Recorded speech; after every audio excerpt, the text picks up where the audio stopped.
Chapter 7 Supreme Continence Uttam Samyam Samyamanam Samyamaha Athava Vrat Samiti Kashay Dandendriyanam Dharananupalan Nigrahatyaгаjayaha Samyamaha. The temperateness is called continence. Temperateness means detaching the active consciousness from other objects and concentrating it on the self, restricting it to the self, fixing it in the self. Self-introvertedness, self-absorbedness of upayog is assuredly the real continence. Or accepting the 5 vows, observing 5-fold regulations, restraining of passions like anger, etc., curbing of the 3-fold activity of mind, speech and body, and conquering the objects of the 5 senses is continence. The word supreme prefixed to continence indicates the compulsory existence of right belief. As without seed, the birth, during and growth of the tree and its fruiting is not possible, similarly without right belief, the birth, duration and growth of continence and its fruiting is not possible. In this context, the great learned Acharya Veer Sain Swami writes, Jo sanjamo, jo samma vinabhavi, na anno. Continence is that only which is contemporaneous and coexistence with right belief, and none other. This thing has been described in Dhavala in the form of question-answer as follows. Question. Many wrong believers are found to be temperate? Answer. No, because without right belief, the origination of temperateness cannot be there. Continence is the direct cause to liberation. The only means of deliverance from sufferings is continence along with right belief, that is supreme continence. Without accepting continence, even the Tirthankaras do not attain salvation. It is said also, Jis bina nahi jin raj seeje, tu rulyo jag keech mein, ek ghari mat visro karo nit, ayu yam mukh beech mein. To the man who is always surrounded by the fear of death, the poet is giving inspiration by saying, don't forget continence even for a moment, because without continence, the whole world is lying in the mud of this transmigratory condition. Continence is the only means by which the voyager swims across the ocean of the world. Continence is a very precious tool. For looting this, the thieves in the form of the objects of the 5 senses and passions are encircling from all the 4 sides. Hence, the poet, making us cautious, says, Samyam ratan sambhal, vishay chor bahu pirat hai. Further, he says, Uttam Samyam gahu mana mere, bhav bhav ke bhaje ab tere, surag narak pashu gati mein nahi, alas haran karan sukh thahi. Here, cautioning his own mind, the poet says, O mind, thou ought to observe continence. Due to this, thine sins, bonded in the past many births, will run away, will fall off. Adoration of continence is not at all possible in heaven and hell. Complete continence cannot be achieved even in the animal life. Only human birth is so blessed that in it continence can be observed. The glory of human birth lies only in observing continence. It is said that even the deities of heaven earnestly aspire for the continence. What is this continence for which even the deities aspire and without which the Tirthankara can also not swim across? This requires serious thought. It cannot be limited only to fasting for 2-4 days and getting the head clean shaved. Continence is of 2 types. 1. Prani Samyam, that is, desistance from injury to the life of others. 2. Indriya Samyam, that is, detachment from the objects of senses or desistance from sensual pleasures. Desisting from injury to 6 classes of embodied living beings and avoiding emotions to endure them is called Prani Samyam, and forsaking the objects of the 5 senses and mind is called Indriya Samyam. Whenever I talk about ahimsa in the form of protecting the vitalities of the 6 classes of embodied beings and of vows in the form of forsaking the objects of the 5 senses is held, our attention is diverted towards forsaking the injury to physical vitalities of other beings and sensual pleasures only, but not towards the tendency of voluptuousness which persists in the mind. In this context, the great savant Pandit Todarmal has written, inflicting of external injury to mobile and immobile beings and indulgence in the objects of senses and mind is understood by the wrong believer as vowlessness. Passionate activity is the predominating factor in injury, and longing is the predominating factor in sensuality. This he does not perceive, and indulgence in outward anger, etc., is understood to be as passion, but he does not recognize the attachment and aversion which are existing in the mind. If continence is only the name of forsaking external injury and not having inclination for the objects of senses, then in heavenly life also continence should be accepted, because above the 16 heavens the inclination for the aforesaid things is found even lesser than what is found in the continent persons.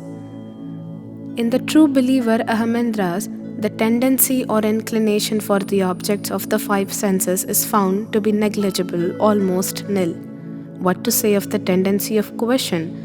The object of touch sense, even the thought of cohesion does not arise in their mind for 33 sagar. The great ascetic Umaswami, the most celebrated Jain Acharya, has clearly written, Pare apravicharaha. In the uppermost heavens, above the 16 heavens, even the feeling of cohesion does not arise. In the matter of taste sense also, no desire for eating, drinking, etc. arises up to 33,000 years. Even after 33,000 years, when the urge for taking anything arises, the amrit flows in immediately from the throat itself. The tongue even then does not get wet. Similarly, almost the absence of the objects of nose, eyes, ear senses is also found in them. Even the thought of visiting Jainendra's Panchakalyanak and listening to Jainendra's revelation, Divyadvani, does not occur to them. The circumstances for injury to 6 classes of embodied living beings are also not found there. The degree of passional feelings also remains always mildest because they possess Shukla Lesha. Also, the tendency of committing 5 sins is not found there. All these things can be seen in Janvani at all places. More or less, somewhat similar situation is also found about the wrong believer Ahamendras of Navagrahavayak. There is no occasion for Ahamendras to inflict injury externally to the 6 classes of the embodied souls, to indulge in the objects of the 5 senses, to commit 5 sins, and there is very little possibility of indulging in passions. In spite of this, the scripturalists write that they do not possess continence, rather they are incontinent. On the other hand, a layman in the householder stage observing small vows is said to be the possessor of continence, though only partially, although in comparison to Ahamendra, the tendency of indulgence in the objects of 5 senses, passions and sins is to be found more in him. Though an anuvrati is a forsaker of trashinsa, he is unable to desist from that trashinsa which is committed unavoidably, 1. in the performance of various duties and rituals, 2. in the exercise of permissible professions, and 3. in meeting the aggression in defense of his kinsmen and property. Of course, he unavoidably indulges in the needful sthavar hinsa. If we think from the point of view of the objects of the 5 senses, then in the matter of touch sense, although he is wholly the forsaker of adultery, still cohabitation with one's spouse is assuredly found in him. Whereas no thought of cohabitation even arises in the mind of Ahamendras. Similarly, if we think in the context of the sense of taste, then also he does not take the esculent food and drinks, though of course he does not take the non-esculent food and drinks and has no voracity of appetite. He of course takes faultless food, but takes it with taste. The Ahamendras don't feel even the desire of taking food for thousands of years. What to say then of their taking the taste?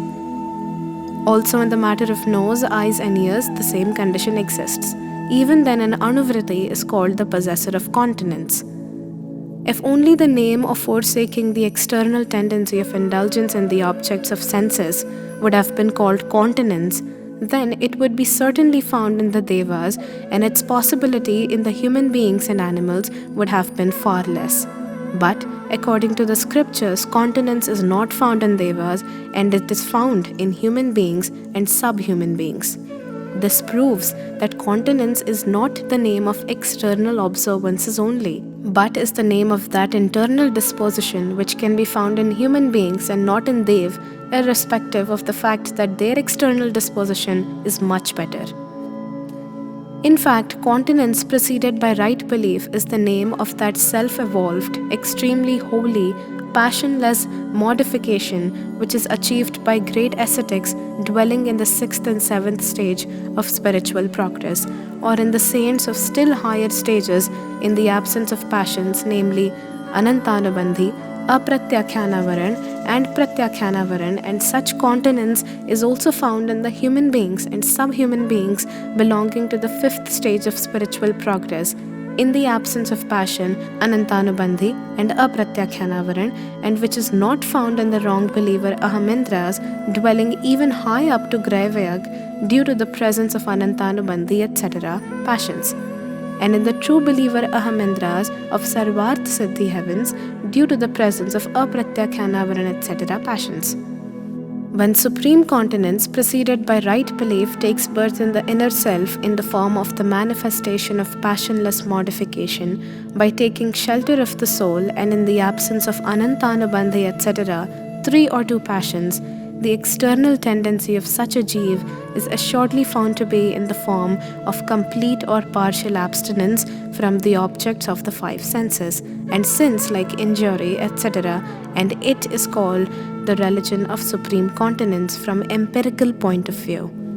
In the absence of the aforesaid passionless modification in the inner self, whatsoever abstinence is seen externally is not termed, even empirically, as the religion of supreme continence. The contemporaneousness of the external dispositions is assuredly found in consistency with the internal dispositions, but there is no rule for the contemporaneity of internal dispositions to be in consistency with the external dispositions.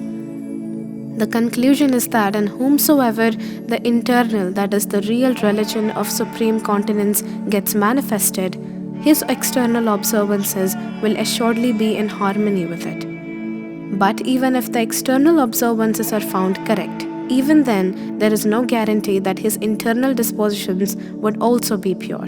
In connection with the religion of supreme continence, protecting the vitalities of all the 6 classes of embodied beings and keeping the 5 senses and the mind under control has been discussed as in the following verse: Kaya chaho pratipal, panchendriya man vash karo. But the common people are not able to grasp the true sense of this also. In the context of protecting all the 6 classes of embodied beings, their attention is only diverted towards the protection of other embodied beings. I myself am a soul. This they do not remember, but acquiring the feeling of protecting other jeev, embodied souls, all jeev have done punya bandha, that is bondage of auspicious karmic matter, infinite times. But their attention is never drawn towards the fact that by taking care of others, the injury to their own spiritual vitalities, Shuddhopayog, that is the state of self-absorbedness with passionless feeling, is taking place continuously. This jeev is destroying one's own spiritual vitality by possessing false belief and passions, but he is unaware of this great self-injury.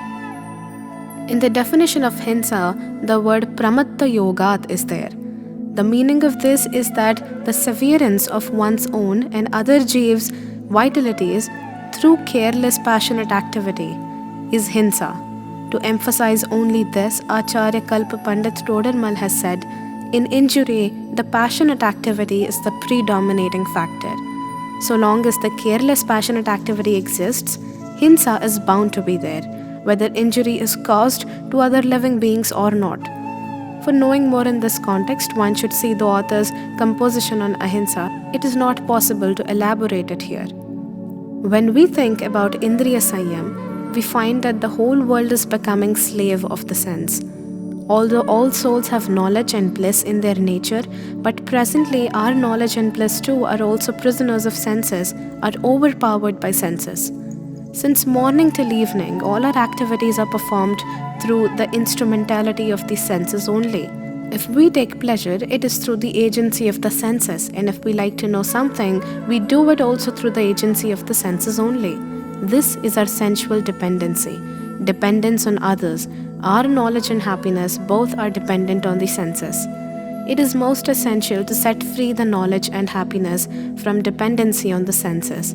For this, we will have to conquer the senses, will have to become continent. Here a question may arise: are the senses our enemy so that we have to conquer them? Because the enemy only is required to be conquered. Yes, of course, the senses are our great enemy because these have unauthorizedly captured our wealth of knowledge and bliss. One can argue that the senses are auxiliaries in the evolution of our happiness and knowledge. They help us in enjoying the pleasures of the five senses. Why do we brand them enemy though they are our helper? Helpers are friends and not enemies. But why do we forget that knowledge and bliss are characteristics of the soul? The intrinsic nature of the substance does not depend on any other thing. There is no need of any outside help for the existence of supersensible bliss and supersensible knowledge. Although the senses are the instrumental cause in sensual pleasure and sensual knowledge, even then sensual pleasure is in no way the real happiness. It is a fallacy in respect of the real happiness. It appears to be the real happiness, but in fact it is not the real happiness. It is assuredly unhappiness. It is also the cause of future unhappiness due to its being the cause of pap bandha. Similarly, the senses being the agencies for color, taste, smell, touch and sound are the instrumental cause only in knowing the material objects. They are not even the direct instrumental cause in knowing the self. Being instrumental causes in engaging the soul in outward objects, the senses are only hindrances and are not the medium and continents. In the matter of conquering the five senses, the attention of the common people is turned towards the voluptuousness, that is, enjoyment side of the senses only. None pays attention towards their perceptiveness. Though everybody talks of renouncing the sensual pleasure, yet very few persons know that sensual knowledge is also worth renouncing for the benefit of the self, that is, for acquiring supersensible happiness and supersensible knowledge. It is essential to overlook sensual knowledge. When, by continuously indulging in the enjoyment of sensual pleasure, the supersensible happiness cannot be achieved, how could the supersensible knowledge be achieved through the media of sensible knowledge? As the sensual pleasure is worth renouncing for the realization of the self, similarly, for achieving supersensible knowledge, one will have to withdraw oneself from the sensual knowledge. In Pravchan, Acharya Kundakunda has written, Athi amuttamuttam adindiyam indiyam cha athesu nanam cha tahasokam jam tesu param cha tamneyam. Just as knowledge of various entities is supersensitive with reference to non-material and sensitive with regard to material things, so is happiness. Amongst them, that which is the best of those two, that is supersensitive knowledge and bliss, should be realized. In the introduction of the same Pravchansar, Gatha 55, Acharya Amrit Chandra has written, Ayendriya Sokhya Sadhani Bhutamindriya Jnanam Heyam Pranindati. Now, sensitive knowledge, the means of sensitive pleasure, is censurable. This way, it is criticized. Nowadays, the talk of desisting from sensitive knowledge is a faraway thing, as we are busy only in gathering the objects of the senses in place of being worried about giving them up. In the name of stomach, we are filling the box.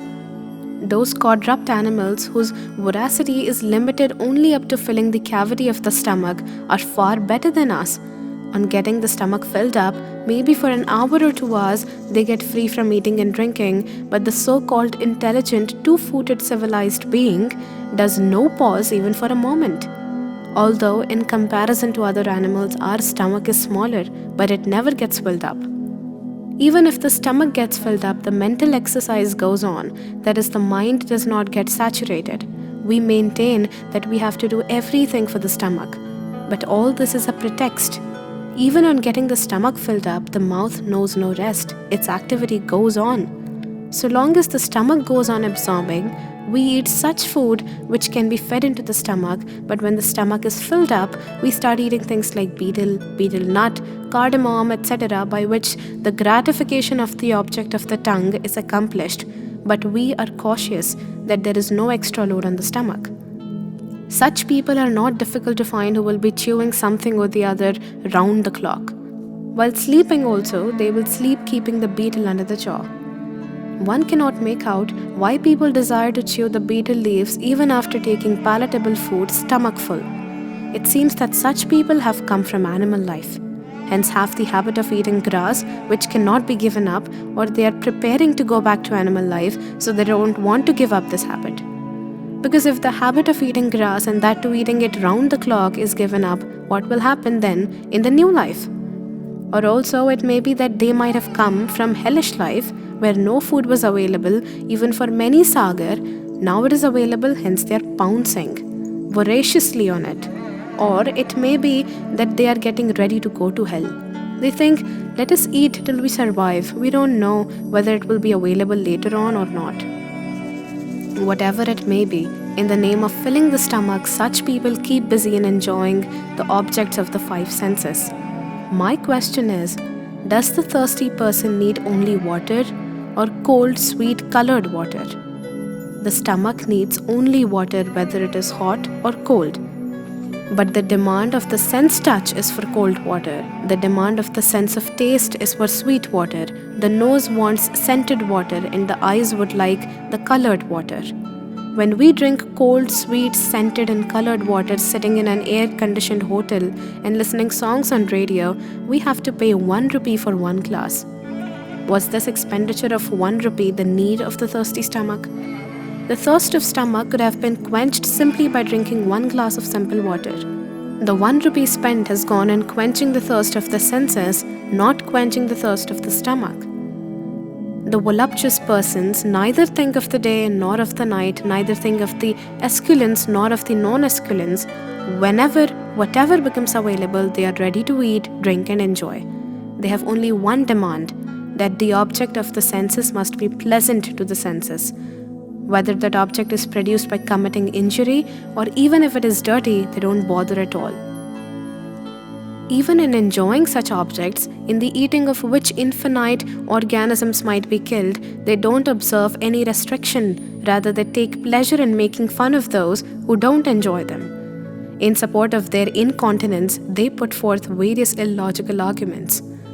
Amidst a congregation, a person given to such habits asked me, "Is it true that infinite organisms exist in the rooty vegetables, that is potato, onion, etc.?"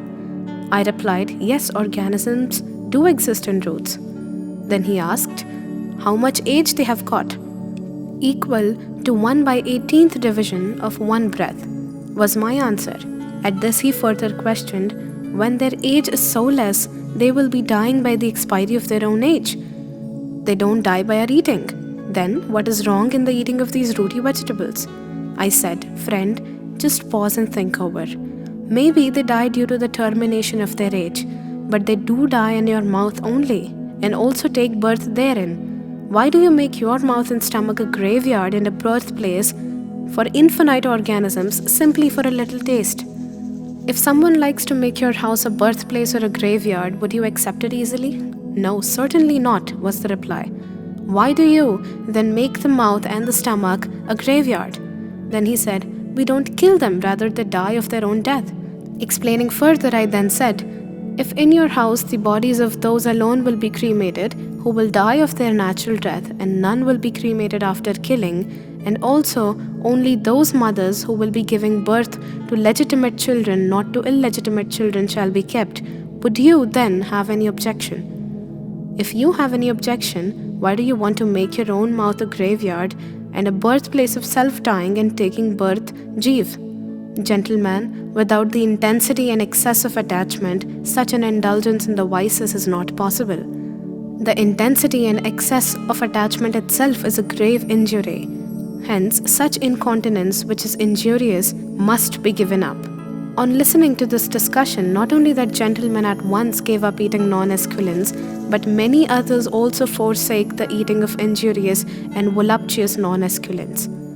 Although the whole world is found entangled in the enjoyment of senses, nevertheless, quitting of the sensual enjoyments is an atmosphere of renunciation is not so difficult as it to check the wastage of knowledge which is taking place through the media of the senses. Because all people agree that sensual enjoyments are worthless, but they consider the sensual knowledge as worthwhile. Where does then arise the question of quitting that which has been accepted as worthwhile? Here, the question arises as to why the knowledge which is generated through the instrumentality of senses is being treated as getting destructed. The reason for saying so is that the growth of knowledge takes place in the soul and by the soul only. Through the media of senses, it gets attached in the external material, that is, in the objects other than the self. Through the media of the senses only, the matter is known because the senses are the catchers of touch, taste, smell, color, and sound only. The welfare of the self is in knowing the self. Therefore, the Kshayopsham Gyan thinks is assuredly the wastage of knowledge and is neither its growth nor development. Since beginningless period, the soul is engaged in knowing the other objects, and till today, it could not be happy. But even if once the soul knows the self, it would undoubtedly become happy. One may ask, this may be all right, but what has it to do with continence? The answer is that the name of temperateness itself is continence, that is, detaching the active consciousness from other objects and absorbing it in the self is assuredly continence. The same is asserted in Dhavla, and this has already been explained in the beginning. The soul is so much busy in search of other objects and has become so much incontinent that the seeker itself is lost. Being avaricious of other perceptibles, it has forgotten the knowable self. In the anxiety of knowing the external objects, it does not find time to look inwardly. It can be compared with a rich man who has on his working table not one but 5 telephones. The talk over one telephone may not yet have finished. Meanwhile, the bell of the second telephone starts ringing. The talk on that too has not finished. Meanwhile, the third telephone starts ringing. In this manner, the activity of the telephones continue. The telephones are 5 and the main attending them is 1. Similarly, the senses are 5 and the soul knowing through their media is 1. Informations pertaining to touch, taste, smell, color, sound regarding external matter continue coming through the media of the senses. The agency of ears perceive a noise and questions, where is this noise coming from? The soul has not completed thinking about it. Meanwhile, the nose reacts, bad smell is coming. Before attending to the nose, something black-yellow starts appearing through the agency of eyes. Before it starts thinking about it, breeze of cold air or hot air starts informing about its existence. Before it becomes cautious about this, the tongue starts informing that a bitter taste is coming from the beetle kept in the mouth. What can this poor soul do? The external news and informations continue coming in such a great quantity that it does not find time even to look at the utmost important soul element which is existing inside. The self, being entangled in the outer perceptibles through the media of the senses, could never know the self-knowable self till today. The formidable problem is how to believe it, how to get engrossed and absorbed in it. To get engrossed, absorbed in the self is assuredly continence. Therefore, to achieve continence, not only the sensual pleasures, but also the sensory knowledge will have to be given up, though it may be only for an antarmuhurt. The feeling of desirability in the sensory knowledge will have to be given up. Without this, attainment of right belief is not possible, and without right belief, continence cannot be generated.